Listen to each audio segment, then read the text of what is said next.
नगर निगम भी केजरीवाल जी आए हैं। पूरी दिल्ली को कूड़े का पहाड़ बना दिया। नगर निगम कंगाली का रोना रोती रहती है। कूड़े के बड़े बड़े पहाड़ बन गए। डर लगने लगा उन पहाड़ों के पास जाते हुए। बहुत सारी समस्याएं बीजेपी आपके सिर मढ़ रही है। सिर मरने से बात नहीं होती। अगर अरविंद केजरीवाल जी कहें केंद्र सरकार काम नहीं करने देती, फिर भी सारे स्कूल अच्छे कर दिए, फिर भी सारे हॉस्पिटल अच्छे कर दिए, फिर भी फ्री बिजली दे दी, फ्री पानी दे दिया 24 घंटे। केंद्र सरकार ने बहुत कोशिश की। दिल्ली सरकार तो कॉपरेट करती रही है। भ्रष्टाचार के आरोप तो गुप्ता जी आपकी पार्टी पे लगते रहे हैं। सत्येंद्र जैन जेल में है, मनीष सिसोदिया पर लगातार रेड पड़ रही है।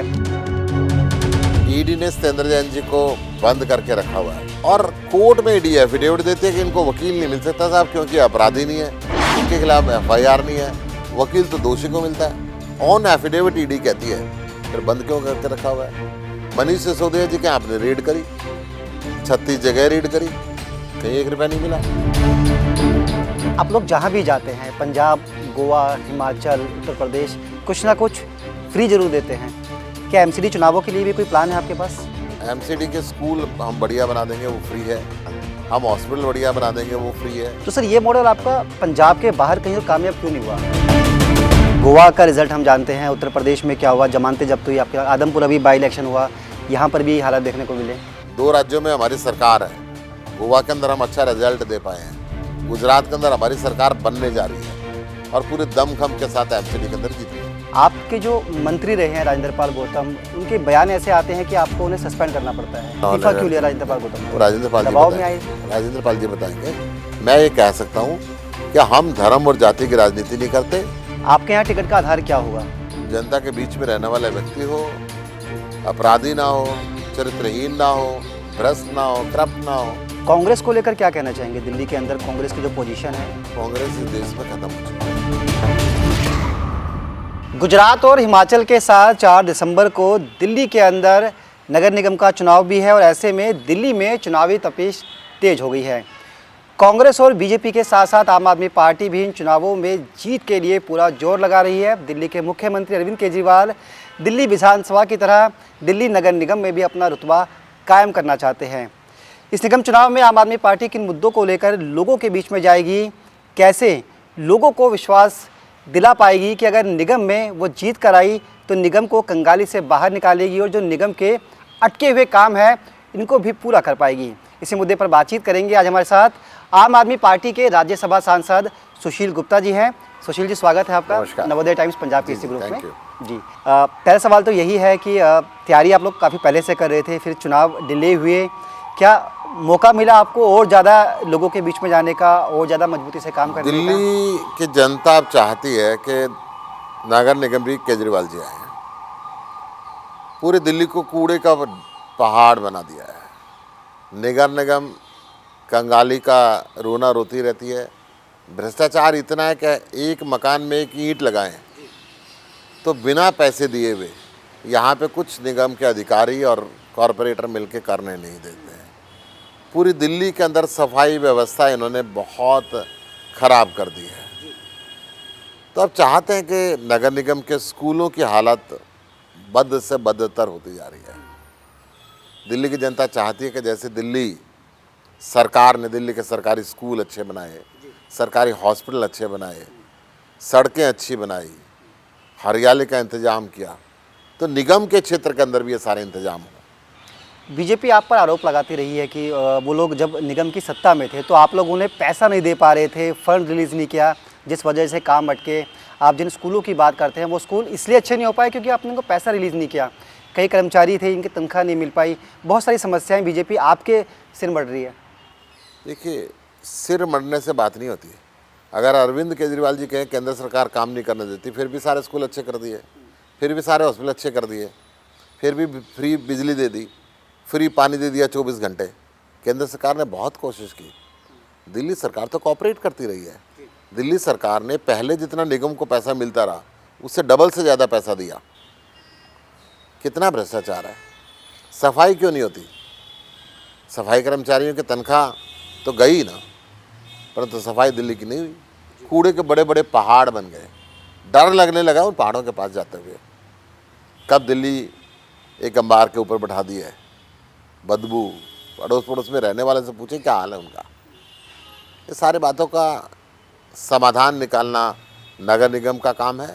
और नगर निगम अब दिल्ली की जनता चाहती है कि भ्रष्टाचार मुक्त हो, दिल्ली सरकार की तरह बने, अरविंद केजरीवाल जी के नियंत्रण में चले। लगातार रेड पड़ रही है।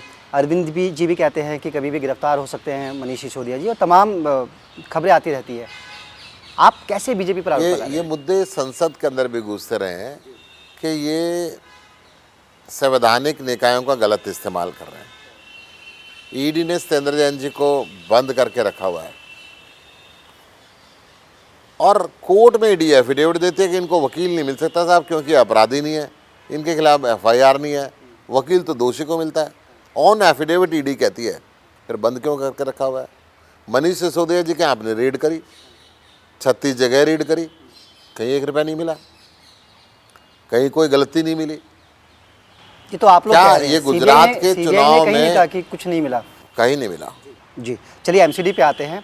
एमसीडी की कंगाली एक बड़ा मुद्दा है। तीनों एमसीडी थी, वो तीनों ही एमसीडी कहती रही हम पे पैसा नहीं है, काम करने के लिए हमारे पास सोर्सेज नहीं है। आप कंगाली से कैसे बाहर निकालेंगे एमसीडी को? क्या कोई प्लान आप लोगों ने बनाया? पिछला जब चुनाव हुआ, बीजेपी रूखे मार मार के कहती थी केंद्र से पैसे लाएंगे। क्या हुआ? केंद्र तो वहीं था और बीजेपी भी इनके पास थी। सिस्टम है, जब तक भ्रष्टाचार बंद नहीं करेगा, इनका पेट कुएं से भी भारी है, जितना मर्जी सामान डाल दो सब हजम हो जाता है। इतनी एडवर्टीजमेंट का पैसा दिल्ली का मिलता है, कहाँ जाता है? नहीं पहुंच पाता ना एमसीडी के खाते में। पार्किंग के पैसे को लेकर भी आप सवाल उठा पार्किंग के पैसे हैं, हाउस टैक्स के पैसे हैं, अलग अलग मदों से इनके पास पैसे आते हैं, परंतु पैसे कहाँ जाते हैं? अकाउंट नहीं देते, हर महीने सैलरी का रोना रोकते। आप लोग जहाँ भी जाते हैं, पंजाब, गोवा, हिमाचल, उत्तर प्रदेश, कुछ ना कुछ फ्री जरूर देते हैं। क्या एमसीडी चुनावों के लिए भी कोई प्लान है आपके पास? देखिए, मैं मेंबर पार्लियामेंट हूँ। देश के हर मेंबर पार्लियामेंट को 50,000 बिजली की यूनिट फ्री मिलती है, 4,000 से ऊपर महीने की। गरीब आदमी को 300 यूनिट दे दी तो इनको आफत आ जाती है। हर मेंबर पार्लियामेंट को 65 हवाई यात्रा मुफ्त मिलती है, वो बिजनेस क्लास की। मोज तफरी के लिए, मीटिंगों के लिए अलग मिलती हैं। एक गरीब महिला को बस यात्रा मुफ्त कर दी तो इनको तकलीफ होगी। पानी मुफ्त मिलता है, इनको पानी दे दिया तो तकलीफ होगी। ये आम व्यक्ति की तो उन्होंने एक भी पेंशन बंद कर दी, नई पेंशन स्कीम ले आए। विधायकों को और सांसदों को 8-8, 10-10 पेंशन मिलती है।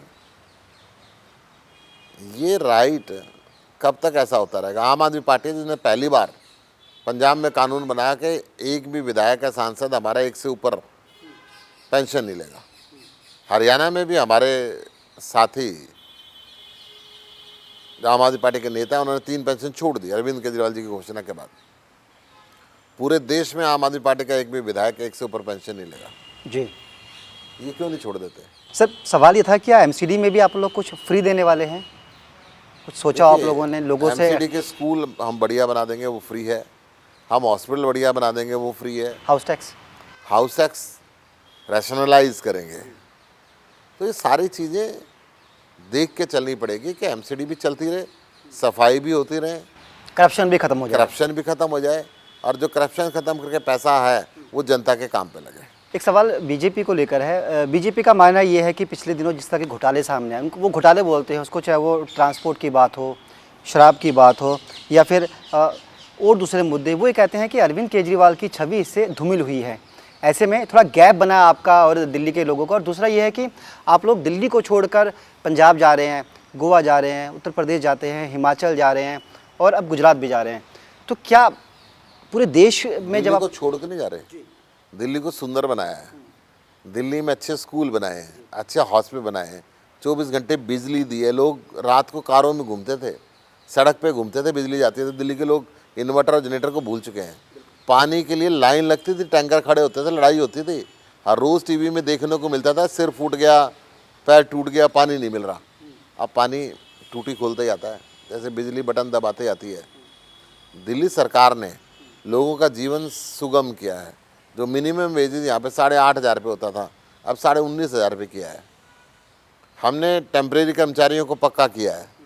हमने इनोवेटिव पाठ्यक्रम निकाले हैं, हैप्पीनेस करिकुलम निकाला है, बहुत से काम किए हैं जो निगम के स्कूलों के अंदर भी होने चाहिए, निगम के हॉस्पिटलों के अंदर भी होने चाहिए, सफाई के क्षेत्र में भी होने चाहिए और भ्रष्टाचार वहाँ भी खत्म होना चाहिए। सर ये मॉडल आपका पंजाब के बाहर कहीं और कामयाब क्यों नहीं हुआ?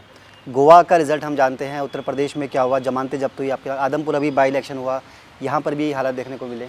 2013 के अंदर हमारी पार्टी बनी थी, इस देश में और दुनिया में सबसे यंग पार्टी है और तेजी से बढ़ने वाली और भी है। सबसे तेज़ी से बढ़ने वाली है। 2 राज्यों में हमारी सरकार है, गोवा के अंदर हम अच्छा रिजल्ट दे पाए हैं, गुजरात के अंदर हमारी सरकार बनने जा रही है और जितनी तेज़ी से कोई भी रीजनल पार्टी बढ़ी है, आज चंद दिनों में गुजरात के चुनाव के बाद नेशनल पार्टी होंगे, गुजरात में सरकार बनाएंगे, हिमाचल में सरकार बना रहे हैं और पूरे दमखम के साथ एमसीडी के अंदर जीत रहे हैं। आप किसकी बी टीम है? कांग्रेस कहती है बीजेपी की, आप बीजेपी के लिए काम करते हैं, बीजेपी कहती है आप कांग्रेस के लिए काम करते हैं, उनके वोट काटते हैं। हम जनता की बी टीम है, जनता के लिए काम करते हैं, देश के लिए काम करते हैं। ये किसी की बी टीम माने, किसी की ए टीम माने। आप लोग दिल्ली को कूड़ा मुक्त बनाने के अभियान चला रहे हैं, जहां कूड़ा है वहां आप संवाद कर रहे हैं ढेला घरों पर जाकर। बीजेपी भी जनसंपर्क अभियान कर रही है, तिरंगा लगा रही है लोगों के घर पर, देशभक्ति की भावना पैदा कर रही है। ये भी कह रही है कि हिंदुत्व या हिंदू एक बड़ा हमारे लिए एक मुद्दा है। आपके जो मंत्री रहे हैं राजेंद्र पाल गौतम, उनके बयान ऐसे आते हैं कि आपको उन्हें सस्पेंड करना पड़ता है। देखिए, हम सब जिस धर्म को मानते हैं, ज़्यादातर हम हिंदू धर्म के लोग हैं। अरविंद केजरीवाल जी हनुमान जी के कट्टर भक्त हैं, हनुमान चालीसा जवानी वह रोज़ गाते हैं। हम अयोध्या गए, हम राम हमारे आराध्य हैं, पूजनीय हैं, उनकी वंदना करते हैं, परंतु धर्म के नाम पे चुनाव नहीं लड़ते। इस्तीफा क्यों लिया? जाति के नाम पे चुनाव इस्तीफा लड़ क्यों लिया रहे राजेंद्र पाल गौतम का? राजेंद्र पाल जी दबाव में बताएंगे। आए? राजेंद्र पाल जी बताएंगे। मैं ये कह सकता हूँ कि हम धर्म और जाति की राजनीति नहीं करते, हम हर धर्म का सम्मान करते हैं और हम हिंदू हैं, इसका सर्टिफिकेट उनसे लेने की जरूरत नहीं है। वी आर बेटर सनातनी देन देम। टिकट का आधार क्या होगा? जनता के बीच में रहने वाला व्यक्ति हो, अपराधी ना हो, चरित्रहीन ना हो, भ्रष्ट ना हो, करप्ट ना हो। कांग्रेस को लेकर क्या कहना चाहेंगे? दिल्ली के अंदर कांग्रेस की जो पोजीशन है। कांग्रेस इस देश में ख़त्म हो चुकी है, कांग्रेस जीती नहीं है। विधानसभा चुनाव में इनकी एक सीट नहीं आ रही, कॉरपोरेशन में ख़त्म हो चुके। आप कांग्रेस को हल्के में लेकर चल रहे हैं, लेकिन 2017 के जो आंकड़े हैं निगम चुनाव के, प्रधानमंत्री नरेंद्र मोदी जी की प्रचंड लहर थी, उस दौरान भी इनके 30 से ज़्यादा पार्षद चुन के आ गए थे। उसके बाद जब लोकसभा चुनाव हुए तब भी कांग्रेस का वोट परसेंटेज बढ़ा था। 270 में से 30 आए थे ना जी, तो क्या हुआ? लेकिन उससे पहले भी तो विधानसभा में तो एक भी सीट नहीं आई जी। दिल्ली के लोग अब इनको चाहते नहीं है, तो व्यक्तिगत छवि से कोई आगे अलग बात है, उसका कांग्रेस से कोई लेना देना नहीं। एक आखिरी सवाल, आप जिस भी स्टेट में जाते हैं पहले वहाँ जो सीएम चेहरा होगा लोगों से पूछकर उसको डिक्लेयर भी कर देते हैं, क्योंकि अब एमसीडी एक है तो मेयर भी एक ही होगा। इसके लिए आप लोगों ने क्या कोई तैयारी की है? लोगों से पूछ के मेयर का नाम लेंगे या आपकी नज़र मेरी में? जानकारी में नहीं है, अरविंद जी और पीएससी का मैटर है ये, तो वही तय करेंगे। चलिए, बहुत बहुत शुक्रिया। ये थे आम आदमी पार्टी के राज्यसभा सांसद सुशील गुप्ता। 4 दिसंबर को दिल्ली में एमसीडी के चुनाव हैं, क्या कुछ पार्टी की तैयारियां हैं, किन मुद्दों को लेकर दिल्ली के लोगों के बीच जाएंगे, इस तमाम मुद्दों पर बेबाकी से बातचीत की और बताया कि पार्टी का विज़न क्या है, साल 2022 से लेकर 2027 तक दिल्ली को कैसे सुधारेंगे, कैसे संवारेंगे। बहुत बहुत शुक्रिया गुप्ता जी बातचीत करने के लिए। जी जी, थैंक यू।